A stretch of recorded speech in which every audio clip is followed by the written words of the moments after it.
Hello and welcome all. Wanted to show my gaming pickups here. Within I don't know maybe like the past week maybe two. Anywho, here is the first contestant. NASCAR 2000. Only played this right here for maybe about a good maybe 5 minutes or so. Got it for about $6 on eBay. Well, really, I got it for like 99 cents, but I just figured it'd be fun to kind of own a little NASCAR racing game, whatever. One thing I will say is that this game, off the 5 minutes and the one track I did, has some of the worst draw distance I have seen. Daytona USA for the Saturn may have better draw distance than this game right here. Mind you, I didn't do any sort of crazy, like any crazy like sort of racetrack. I just really just did a complete circle around, and it was really bad with the draw distance. But I mean, I guess it was kind of fun. Maybe more so nostalgia talking, even though I've never played this game before in my life. But always interesting to see how games are just handled in general. Fifth generation is probably my favorite generation anyway. So yeah, I guess not necessarily too bad if you found it for 99 cents. Hell, I mean, it ain't a bad game for that price right there.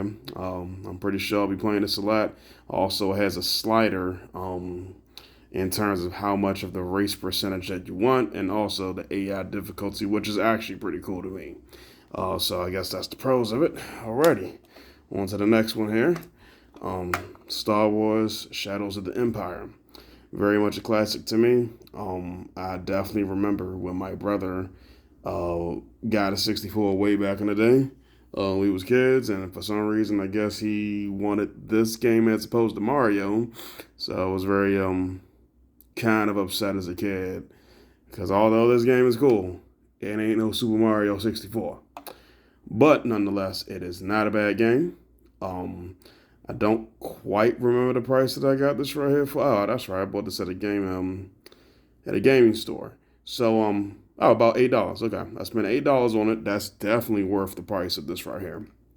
Very fun. You have all sorts of missions that you do on there.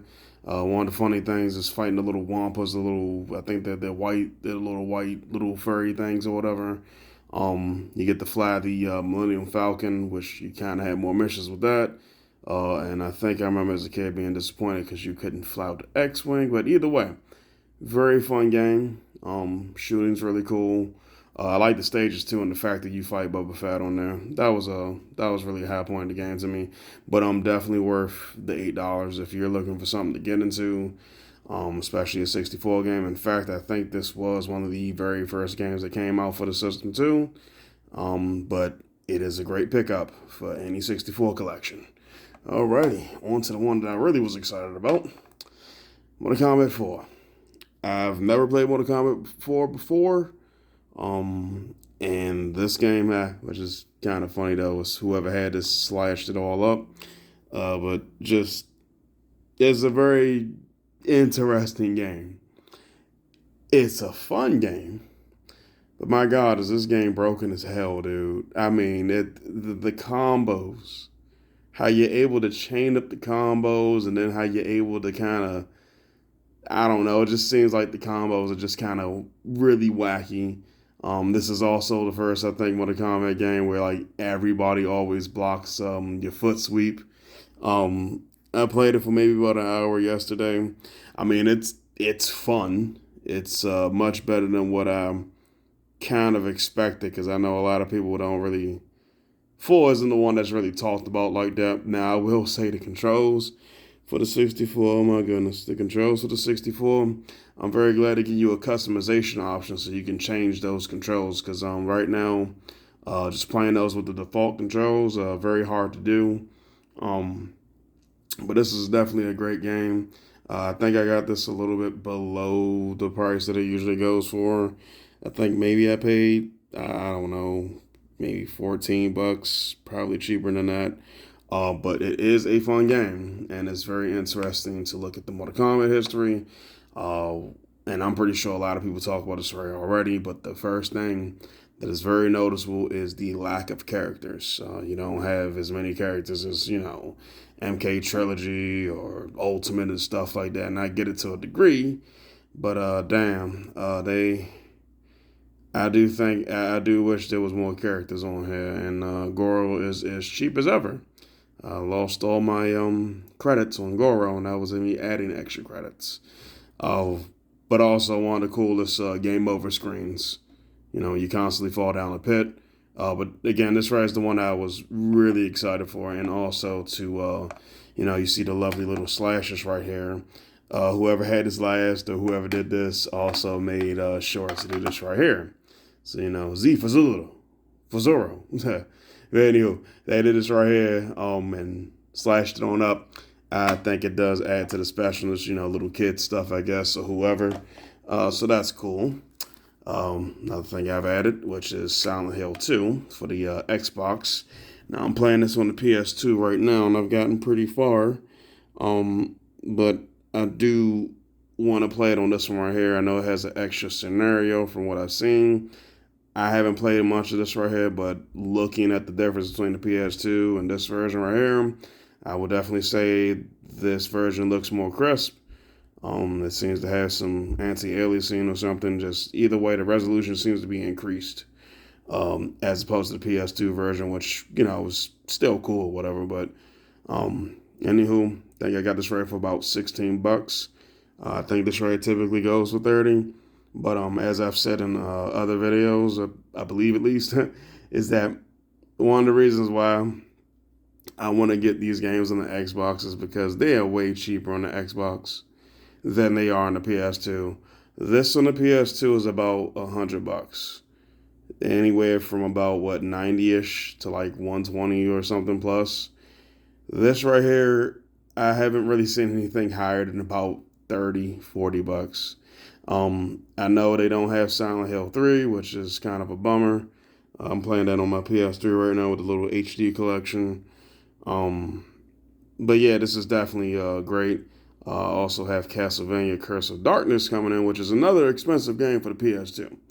That game I think goes for about maybe 40-ish, $50. I got that for like about $15. So all I'm saying is that if I were you, I would definitely look into getting the Xbox just because a lot of their games, the equivalent to the PS2 side, it just seems to always be cheaper. So yeah, definitely not a bad game. This is a game that grew on me. I didn't really care about Silent Hill at first. I've had this HD collection since forever. But I mean, after so many times of playing it over, well, at least the first part over, it is a very good game. I definitely like it. It's very unique to me. Even though the combat's kind of wonky, I do think it does really well at the survival horror genre. So I'm definitely interested in getting this series right here.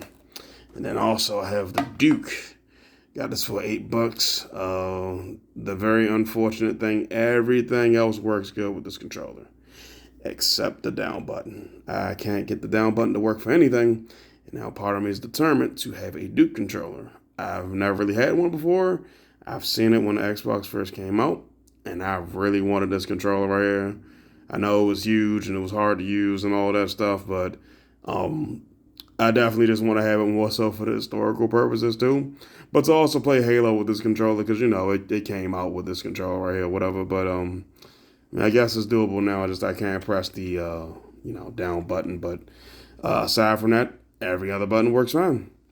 But I'm definitely on the lookout for another Duke. And another thing is the shipping is very much expensive here. With the shipping, it's about like $10+. But either way, not necessarily a bad pickup. It's just more so sad that the down button didn't work. Anywho, one last thing, and this is gonna take a little while for me to bring. Oh, okay, there we go. Big boy. Xbox here. And let me tell you something. This system, one, I never really appreciated too much when it first came out. But this is a great system to get, and like I was saying earlier, a lot of the games that are expensive on the PS2, it's not the case with the Xbox. And for the most part, they're going to play the same. They're going to look the same. Probably a bit better because the system's stronger. But a lot of games aren't really. They're not as expensive on this side.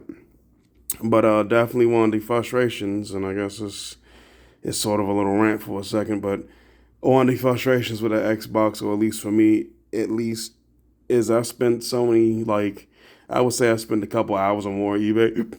Excuse me, a couple hours or more on eBay trying to find an Xbox that just works. A lot of Xboxes that I've seen has had issues with the disk drive. Has had, I guess, a red light or something come up. Has had issues with the power in some cases. Um, and then not to mention about the clock capacitor issue with almost all the Xboxes except for version 1.6, which I had to spend a decent amount of time out of. And in fact, I've opened up my very first Xbox here to remove that clock capacitor. So it is an issue that if you do get an Xbox, there's a capacitor in there, even if it's not being used, the system itself could possibly leak over into your motherboard and then cause all sorts of issues or whatnot. You're fine apparently if you have the gold one. For me looking at a video, and if you have version 1.6 with the Xbox, then you're good. You don't have to do anything. But if you have version lower than that, you will have to definitely take this thing apart. And while it wasn't necessarily too hard, I come from a computer background, so this is definitely something I'm more comfortable with as opposed to like a PS2, especially PS2 Slim. Oh my gosh. Well, no, more so the PS2, the fat one, because of that ribbon cable. But either way, this is something I'm more comfortable with, and I really want to look into kind of seeing how I can fix. I want to just see how it is when it comes to fixing this right here. Trying to repair one or whatnot. Either way, it's a great pickup. I got this right for like $100, so they are more expensive than PS2. So I'll say that. Even though, I guess they're kind of on the same thing, but you can still find a PS2 for a pretty good price. One thing that's horrible about this is shipping. Oh my gosh, shipping. Typical shipping on eBay that I've seen is about $40. I got shipping on this right for about 15, which is, I get it when you look at the weight, but not $40 worth. Either way though, this is a great system to definitely pick up. Just remove that clock capacitor as soon as you get it, or at least find out the version that you have. It's a great system.